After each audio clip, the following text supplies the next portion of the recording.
નમસ્કાર વિદ્યાર્થી મિત્રો, આજના વિડીયોની અંદર આપણે સ્વાધ્યાય 11.4નો 9મા નંબરનો દાખલો ગણીશું. અગાઉ ઓલરેડી આપણે ટોટલ 8 દાખલા ગણાવેલ છે. એ તમે ન જોયા હોય તો એની લિંક તમને વિડીયોની નીચે ડિસ્ક્રિપ્શનની અંદર મળી જશે, તો એકવાર જઈને જોઈ નાખજો. ઓકે, ચેનલમાં જો પહેલી વાર આવ્યો તો ચેનલને તરત જ સબસ્ક્રાઈબ કરો, બેલ આઇકન પણ દબાવો, જેથી આ યુઝફુલ વિડીયો તમને સૌથી પહેલાં મળતા રહે. ધોરણ 9ના તમારા જેટલા પણ મિત્રો હોય એમના સુધી પણ આ વિડીયોને જરૂરથી શેર કરજો. ઓકે, 9મા નંબરનો દાખલો તમારા માટે ખૂબ જ મોસ્ટ આઈએમપી દાખલો છે અને આ વિડીયોની અંદર જ તમને આ દાખલો આવડી જશે, પણ એના માટે તમારે વિડીયોને અંત સુધી જોવો પડશે. હવે જો રકમમાં આપેલ છે કે જેની ત્રિજ્યા r અને વક્ર સપાટીનું ક્ષેત્રફળ s હોય તેવા 27 લોખંડના ગોળાને ઓગાળીને તેમાંથી જેની વક્ર સપાટીનું ક્ષેત્રફળ s' હોય તેવો એક લોખંડનો ગોળો બનાવવામાં આવે છે. તો એની અંદર બે વસ્તુ શોધવાની છે. જે નવો ગોળો છે એની ત્રિજ્યાને નામ શું આપેલ છે, એને r' અને જે s અને s' ગુણોત્તર શોધવાનો છે. આ બે વસ્તુ આમાં શોધવાની છે. તો પહેલાં તમારે દાખલાને ધ્યાનથી સમજવાનો રહેશે, કારણ કે જુઓ તમને પહેલાં શું આપેલ છે, ફક્ત ગોળાની ત્રિજ્યા આપેલ છે r, જે પહેલો ગોળો છે એની ત્રિજ્યા r આપેલ છે, અને વક્ર સપાટીનું ક્ષેત્રફળ એનું શું નામ આપેલ છે, એને s. એવા ટોટલ કેટલા કીધા, 27 લોખંડના ગોળા. કેટલા કીધા ટોટલ? 27. તો જુઓ 27 ગુણ્યા r, કારણ કે 27 લોખંડના ગોળાને ઓગાળીને એમાંથી એક મોટો લોખંડનો ગોળો બનાવવામાં આવે છે.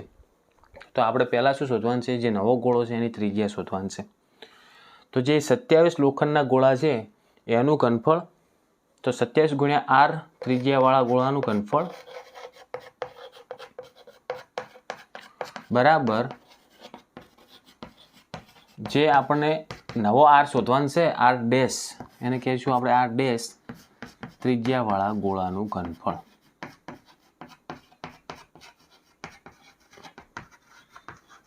એ બંને કેવા થાય, સરખા થાય, કારણ કે જુઓ જે મોટો ગોળો બને છે એ 27 જે ગોળા છે નાના એને ઓગાળીને એક ગોળો બનાવવામાં આવે છે. તો બંનેના વક્ર સપાટીના ક્ષેત્રફળ સમાન ના થાય, કારણ કે જો એ તમને આપેલ છે વક્ર સપાટીનું ક્ષેત્રફળ s અને પેલા ગોળાનું s', એ સમાન ના થાય, પણ એ બંને ગોળાનું ઘનફળ સમાન થાય.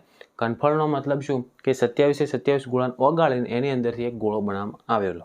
ઓકે, તો હવે જુઓ 27 ગુણ્યા r ત્રિજ્યાવાળા ગોળાનું ઘનફળ શું થશે, ગોળાનું ઘનફળનું સૂત્ર એક જ હોય, 4/3 પાઈ r/3.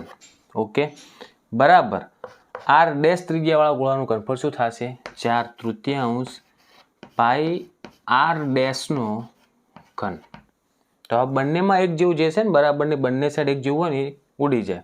હવે જો 4/3 શું થઈ ગયું, કટ થઈ ગયું. પાઈ અને પાઈ એ પણ બંને સાઈડ શું થઈ જશે, કટ થઈ જશે. કેમ કટ થાય, તમે જો આ સાઈડ લાવશો તો જે ગુણાકારમાં છે એ ભાગાકારમાં જશે, એટલે ઉડી જ જશે. આપણે ડાયરેક્ટ લખ્યું, રેડી. હવે 27 વધ્યા, પાછું શું વધ્યું, r/3 બરાબર આ બાજુ શું વધ્યું, ફક્ત r'. હવે આપણે નવા ગોળાની ત્રિજ્યા r' મેળવવાની છે. તો આ તો r' છે, તો આપણે r' શોધવા હોય તો ઘનને આ બાજુ લાવવું પડે.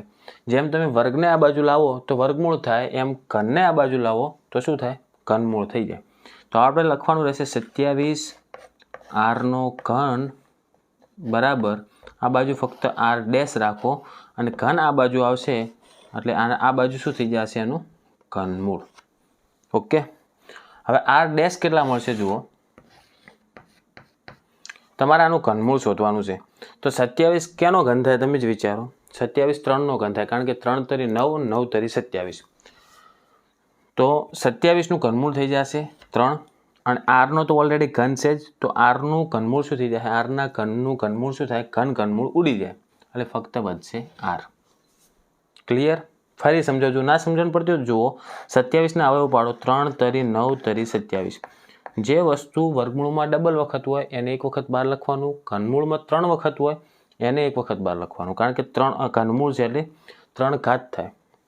તો 3 વખત હતા તો એક વખત 3 આવી ગયા. હવે સેમ ટુ સેમ r ના અવયવ પણ શું થાય, r નો ઘન હતો એટલે r ગુણ્યા r. તો r પણ 3 થઈ ગયા ને, એટલે શું થઈ ગયા, એકલા r. ડાયરેક્ટ ઘનમૂળ આપણે મેળવ્યું. તો નવા ગોળાની ત્રિજ્યા મળી ગઈ. r' બરાબર કેટલી મળી આપણને, 3r છે. ઓકે, અરે 3r છે, 34 નથી, r છે. હવે આપણે બીજા દાખલામાં જોઈશું કે s અને s' નો ગુણોત્તર.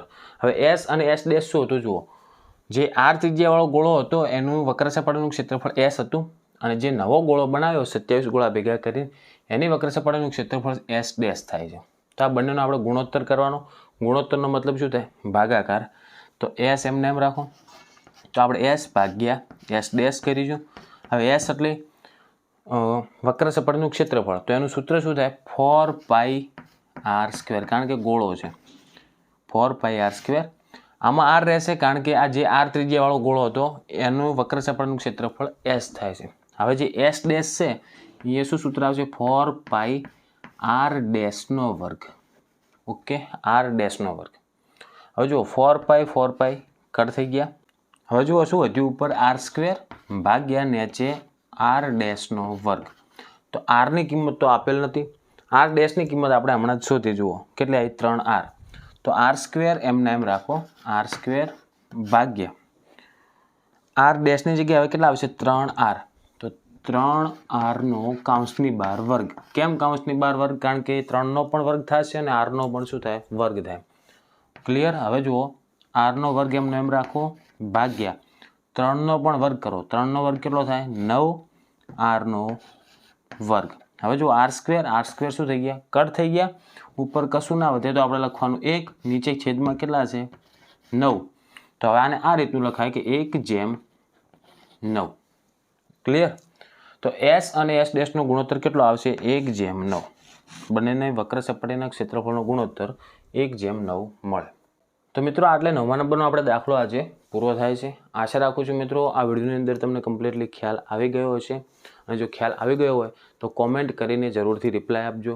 વિડીયો ગમ્યો હોય તો પ્લીઝ વિડીયોને લાઇક કરો. ચેનલને જો સબસ્ક્રાઈબ કરવાનું ભૂલી ગયા હોય તો તરત જ સબસ્ક્રાઈબ કરો. બેલ આઇકન પણ દબાવો જેથી આવા યુઝફુલ વિડીયો તમને સૌથી પહેલાં મળતા રહે. ધોરણ 9ના તમારા જેટલા પણ મિત્રો હોય એમના સુધી પણ આ વિડીયોને જરૂરથી શેર કરજો. ઓકે, હવે મળીશું આપણે નેક્સ્ટ વિડીયોમાં. Thank you so much for watching my videos. Thank you so much.